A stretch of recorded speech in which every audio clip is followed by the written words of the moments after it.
The Gaza National Bank was destroyed by an Israeli airstrike on Sunday as fighting continues in Israel and Gaza. More than 700 Israelis have been confirmed dead, and 560 Palestinians have been killed after Hamas, a militant group from Gaza, launched an unprecedented attack on Israel over the weekend. Hamas worked with Iranian security officials to plan the attack, according to senior members of Hamas and Hezbollah, another Iran-backed militant group. Western leaders have denounced Saturday's assault and offered support to Israel. I've just spoken with Prime Minister Netanyahu to assure him of the UK's steadfast support as Israel defends itself against these appalling attacks.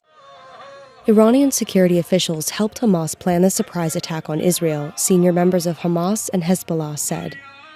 The green light for the attack, which included air, land, and sea incursions, was given at a meeting in Beirut last week. A spokesman for Iran's mission to the UN said Iran stood in support of Gaza's actions, but didn't direct them.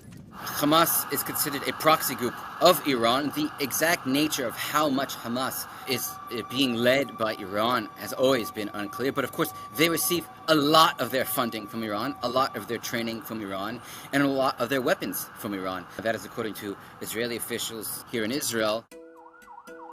The planning for the operation began in August, according to senior members of Hamas and Hezbollah. The direct Iranian involvement could raise the risk of a broader conflict in the Middle East.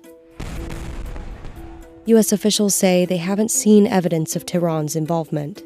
There's a long relationship between Iran and Hamas. In fact, Hamas wouldn't be around in the way that it is without the support that it's received from Iran over the years. In this specific instance, we have not yet seen evidence that Iran directed or was behind this particular attack, but there's certainly a long relationship.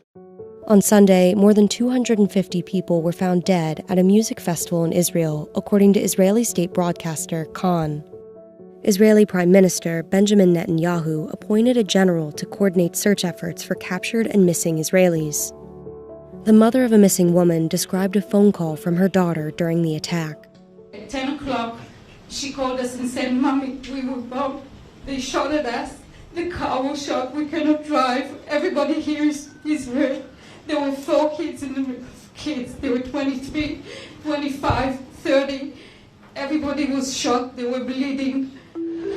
Since the conflict began, world leaders have been speaking out, largely condemning the attacks on Israel. The United States said it would send additional military assistance to Israel, including equipment and weaponry. The U.S. also plans to move a carrier strike group closer to Israel's shores and Air Force jet fighter squadrons towards its skies.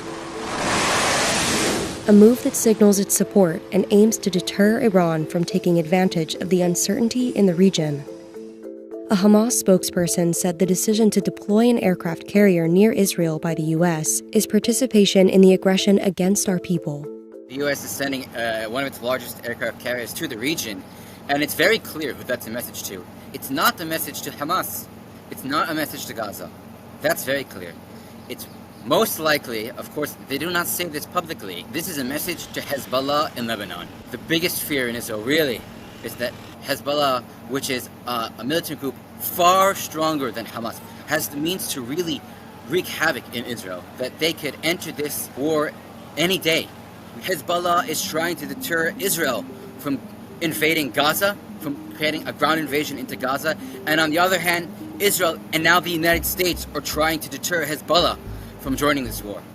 The Israeli military said that as many as 1,000 Hamas militants entered Israel from Gaza over the weekend, many of whom were armed. The Israeli military is preparing the ground in Gaza for an invasion, for a ground invasion. They've cleared the communities around the Gaza border, not only because it's not safe for them there, but in order to have freedom of operational movement in that area. They have not declared that they will do it, but they are making very clear preparations that they will do it. And if you listen here to the politicians here in Israel, many of them are talking about removing Hamas entirely from the equation. There's only one way to do that, and that's a ground assault. That will take a very long time to do. It will be a very difficult and bloody battle.